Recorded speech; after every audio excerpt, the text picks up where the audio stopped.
are right back here with being fit over the age of 50. We're teaching you how to cook, to do it with low calories, because when you get over 50, your metabolic system just slows down. We are here with none other than songwriter, singer, and fitness trainer, Richard Jeffrey Watson, and of course, the lovely chef and jack of all trades, Mrs. Carolyn Watson. I'm Dr. Jeffrey Watson. Let's see what we have for lunch. Okay, so remember in my series I tell you about cheat sheets and stuff. Prepare your menu, write down what the calories intake are for you, use your kitchen scale, use any other thing that you can use out of the store, off the shelf. You can make it yourself. I don't think I'm really that much into growing kale and, shucking it and getting it in a bag. So I just buy it from the shelf, and it's perfectly fine. So today, for this lunch, again, under 400 calories, it is a Mediterranean shredded chicken salad, okay? So we're gonna use some boneless shredded chicken. And there's a couple of different types that you could do. Depends on how much of a rush you're in. I want to tell you though that I make my own chicken breasts in my own hot air fryer. Once a week on Sunday, put it in there, cook it, season it up like the way I want it, cook it, put it in the fridge, and I use it all week long. And this is skinless, boneless chicken breast. You can use chicken thighs too, take the skin off, take the bones out, same thing. You can buy in the store already shredded or pulled chicken off the shelf. This is a pretty good product if you don't have a whole lot of time and you just want to pop it out of the bag and shred it up. And when you do that, you'll have shredded chicken. I've seen people take a whole chicken, throw it in a big gallon bag and smash it up, take all the bones out. That's another way of shredding it. People put it in the blender to shred it. You can also get canned chicken, perfectly fine. Nothing wrong with it. It's in water. It's got 13 grams of protein in it, and it's pretty good stuff. So you could do that and shred that up as well. Depends on how fast. Now again, on your home chicken, you're gonna just take that out, and again, you're gonna just shred it with the fork like so. If you could see that, and I'm just shredding it up. I washed my hands. And you can use gloves. And so this is like chicken that I cooked, and that's when I have time to cook it. When I don't wanna go to the store and buy it, I don't wanna spend that store money. And I'm just gonna shred it up on my own right here. So this is the big deal of the day, is to make sure that you use some nice, fresh, shredded chicken. Okay, so it looks like we have about 3 ounces of chicken. And your protein, that's what your protein is gonna be. It's gonna be anywhere, depending on which meat protein type you're using, it's gonna be like about 3 ounces. Okay, and it also depends on what kind of calories you wanna take in. It's gonna be different for a big guy like this. It's going to be different for an older guy like that, and it's going to be different for us women who are over 50, okay? So we're going to just throw this right here in the bowl. Over here, Richie. We've already got our tomatoes that are cut up from our priors, and we're going to throw that also in the bowl.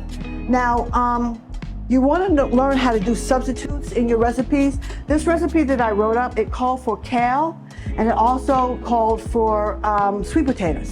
We ate those sweet potatoes for our lunch yesterday, remember? Okay, so instead of sweet potatoes, we're gonna use avocado.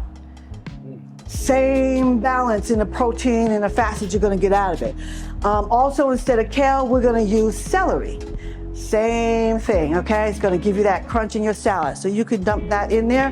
While, I like to watch Dr. Watson do avocado. He's got a really unique way that he cuts avocados, but this is the real way that you're supposed to cut them. If you leave your seed in here and you wrap it up, your avocado is less likely to turn brown. But you're just gonna chop your avocado like so.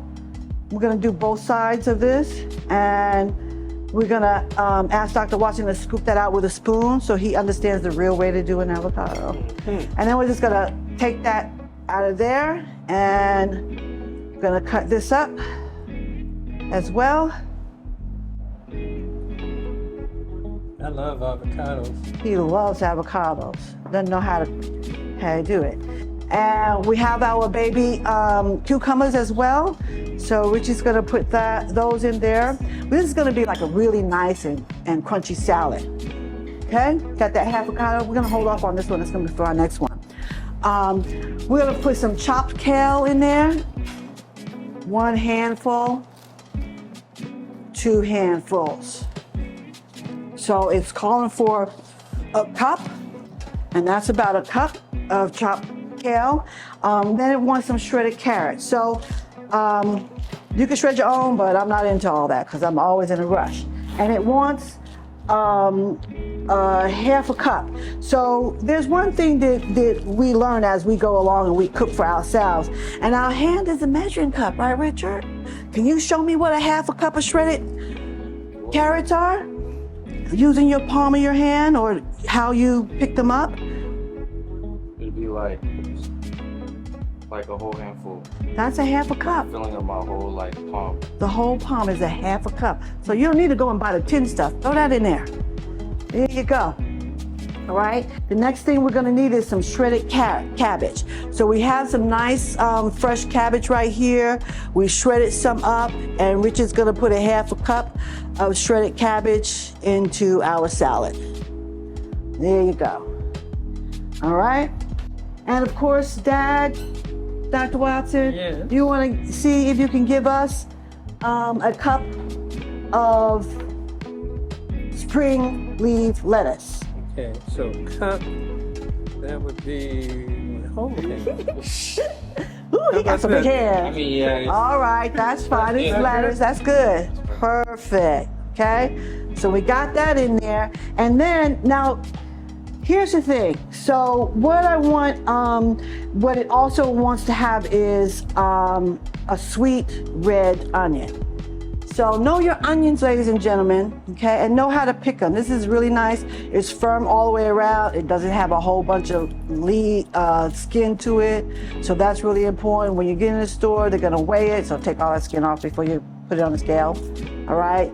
And then you're gonna cut it, and then you're gonna chop it this way, chop it that way, and you're gonna chop it this way, and it's gonna come out in nice little tiny baby cubes. It's gonna look just like this. No crying aloud, okay? So on the onions, it wants a tablespoon. So how many teaspoons in a tablespoon? Or 4? There you go. Put 4 of those lightly in there so we can get that nice thing. Now, great. Got that in there. And you're gonna give that a light toss.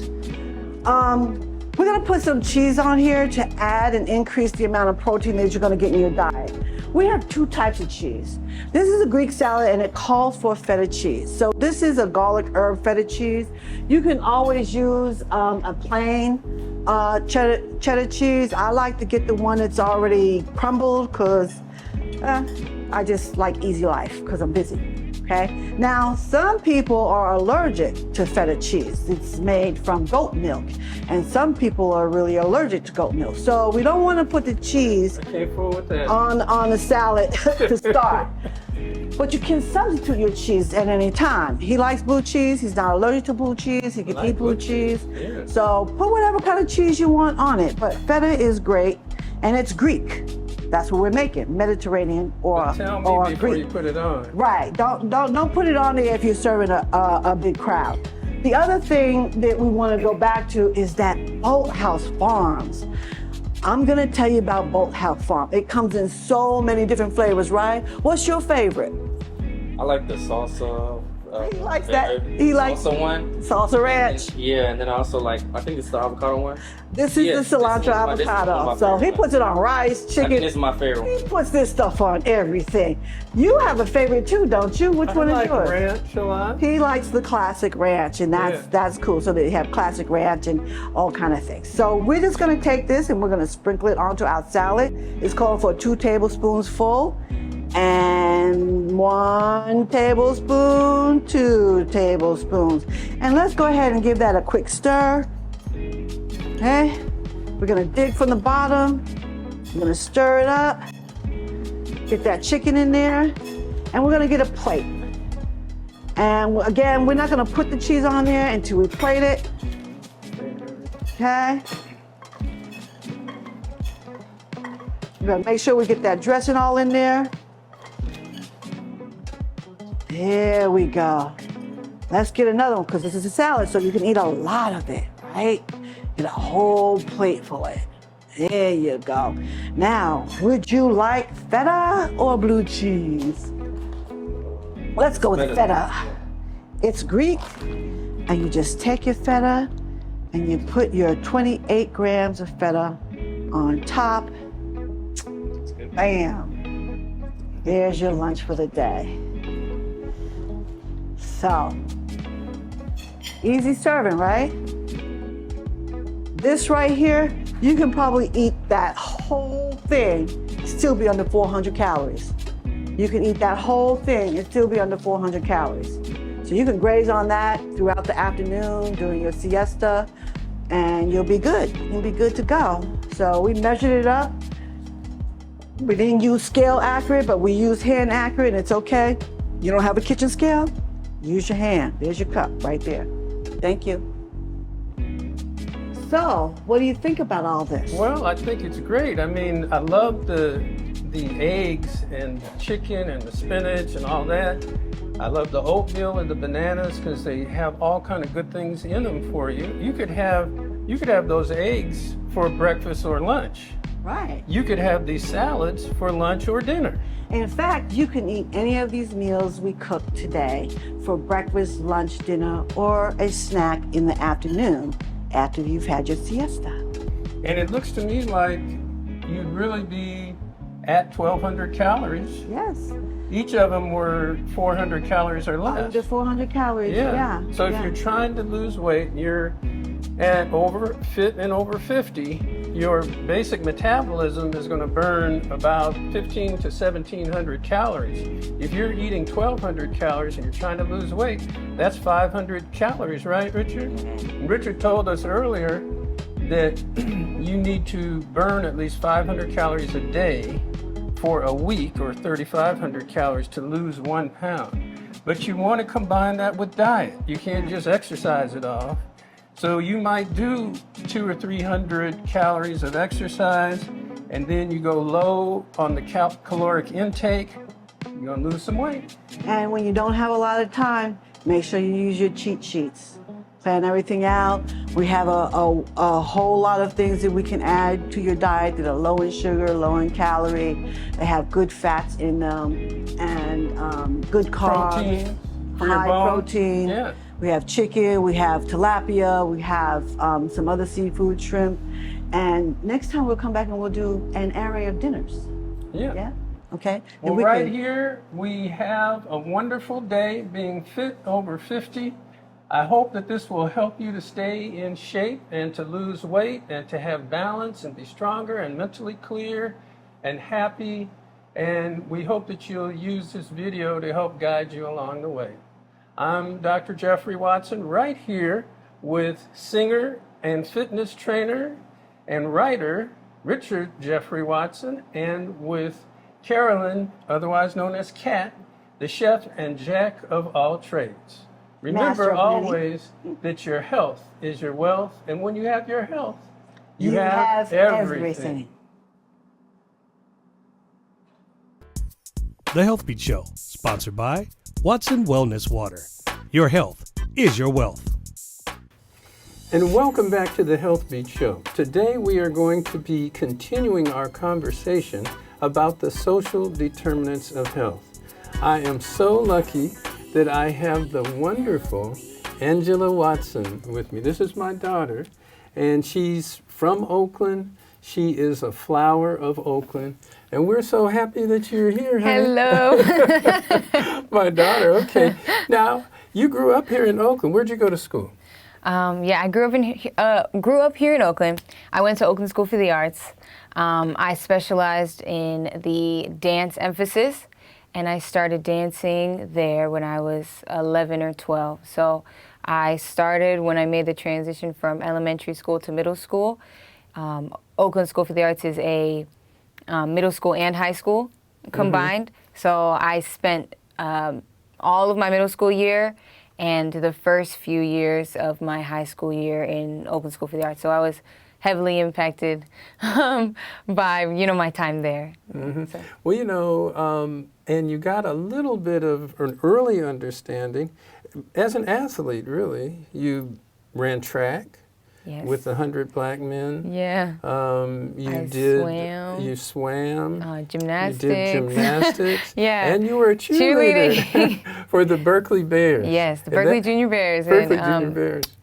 What is it? Oakland Tech. Oakland Tech. Yeah, I used to play Yes. out there.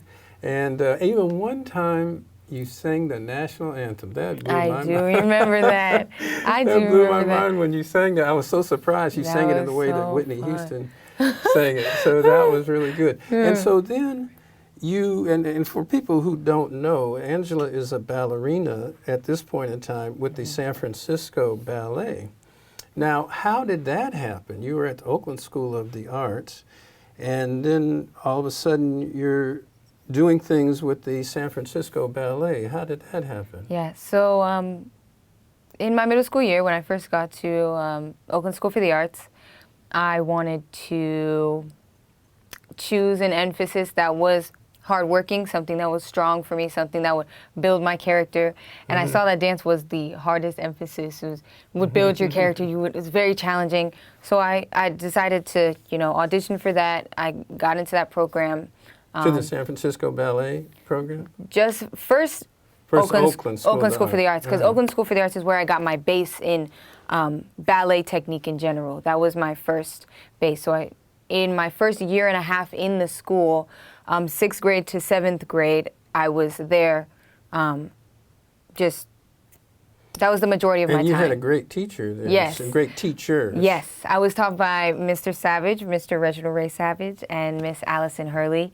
And they really whipped me into shape. I feel very grateful because they gave me a great general basis of ballet technique. And then during my 7th grade year, Mr. Savage and Miss Hurley were like, they told the class, you guys should go out and get some auditions, see what the real world thinks about you, not just in this little studio, this little space that, we're growing here. It feels, when you're dancing in like a little space, it feels like a very intimate thing. You're with these kids, like a small pot of kids, and they're, you feel so exposed because it's a very physical thing, and you have to become so much more self-aware of who you are and how you dance and how you move in a space. And I feel like you don't really think about it. How the other world thinks about you is a totally other thing. Yeah. And how you see yourself. Yes, and I was lucky enough to be surrounded by other kids who were black, and there were so many different. There's so much diversity, so much more diversity than when I went to San Francisco Ballet. So in my 7th grade year, I went to audition for many ballet companies, many ballet summer intensives, because that's what you do when you're younger, and you're in the ballet. And so I auditioned for many summer intensives, because that's what Mr. Savage and Miss Hurley told us. And I went into the audition and for San Francisco Ballet, for their summer intensive. And I saw, I think, one black kid with me. And I was... just in the audition? Just in the audition. This very... And usually they're quite large, especially with popular, well-known ballet companies. So, sometimes it's a little... my introduction to the ballet world was quite daunting. Like, a big shock because, I was from Oakland School for the Arts. I was like, all my friends, I have a lot of friends. All my friends when I was younger, most of them, and the ones that I still hold to now, like 10-year plus friendships, they're black and they're black girls. Like I grew with them. Of course, I was friends with everyone, but those were the people I saw, and those are the people I was surrounded by. But going to SFB and growing there, the first few years it was very hard, especially developing as a dancer there at San Francisco Ballet and developing and knowing, okay, I do want to do this as a career in my future. Were there any other African American young women that made it into the intensives or the class, or were you the only one? Now I definitely see that there are not a whole bunch, but a good amount. A good amount. Now there are. Now there are. When I was there, I think there were one or two other black girls. I was very happy to see. Maybe, yeah, I could say four. At San Four or Francisco five- Ballet? 4 or 5 maximum at San Francisco Ballet. So In this training program. in the training at the San Francisco Ballet Summer Intensive. In the school, when I finally got into the school for the year, there was one older girl I saw who I looked up to, and maybe one more younger girl who I knew was coming up. Okay. We are here with Angela Watson, and she's telling us about her growth in Oakland as a dancer growing up and then going to San Francisco Ballet. And we're going to talk about how your background and experience has also helped you to plant seeds for health in the community. I'm Dr. Jeffrey Watson. We'll be right back. Stay tuned. The Healthbeat Show, sponsored by Watson Wellness Water. Your health is your wealth.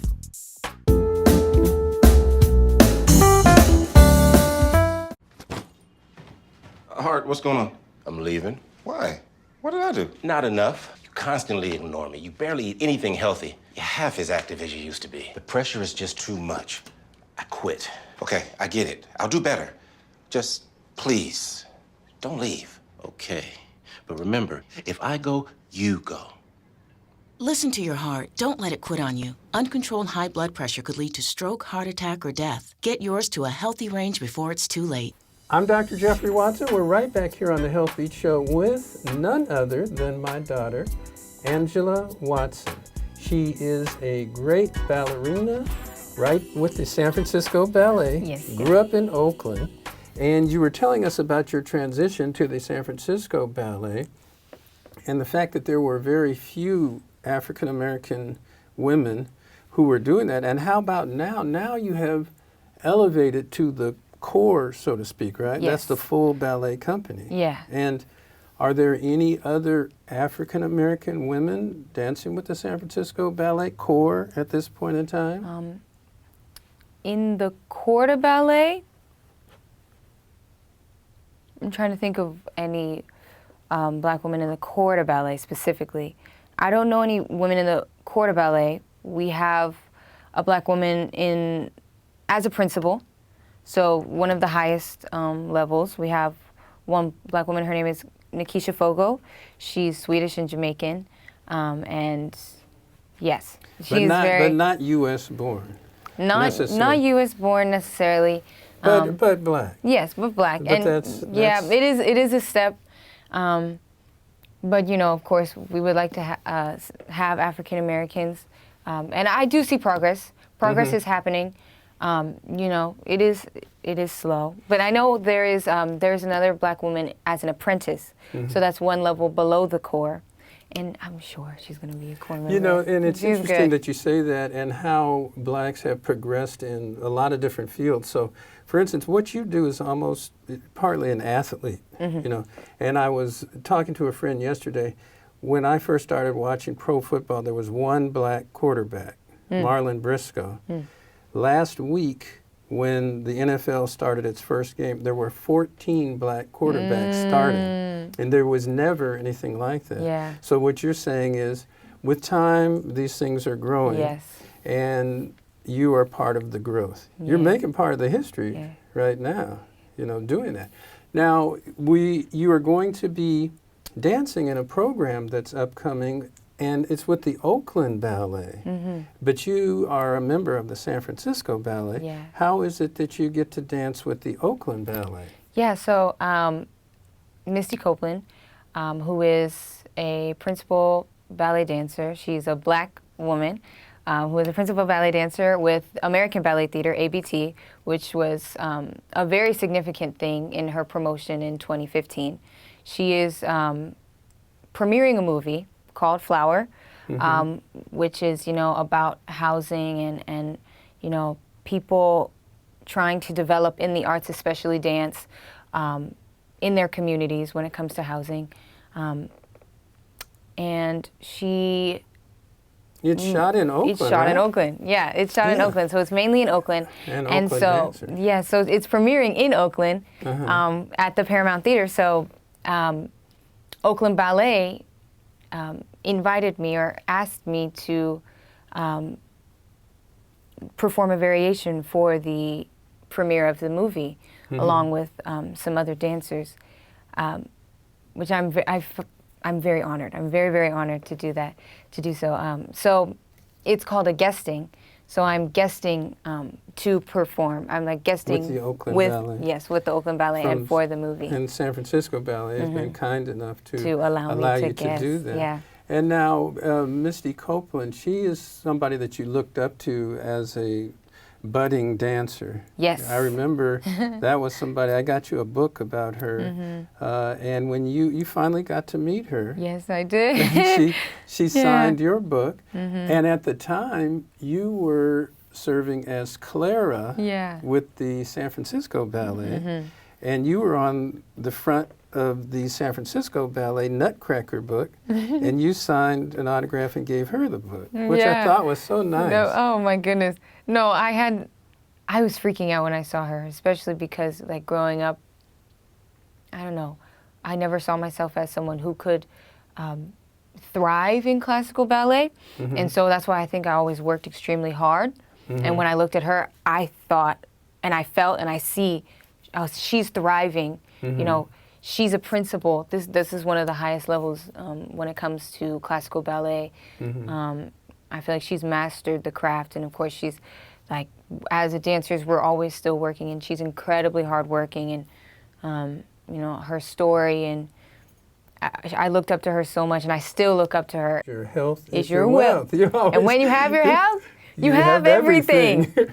We're right here with Angela Watson. We'll be right back in just a minute to talk about how she is utilizing what she's learned about health, including her own health, and the things that she's experienced in the community, and the upcoming program as it helps us to plant seeds about some of the social determinants of health. Stay tuned, we'll be right back. You don't have to take my word, but I heard if you have your health, you have everything. Take my word, but I heard about the Healthbeat. You're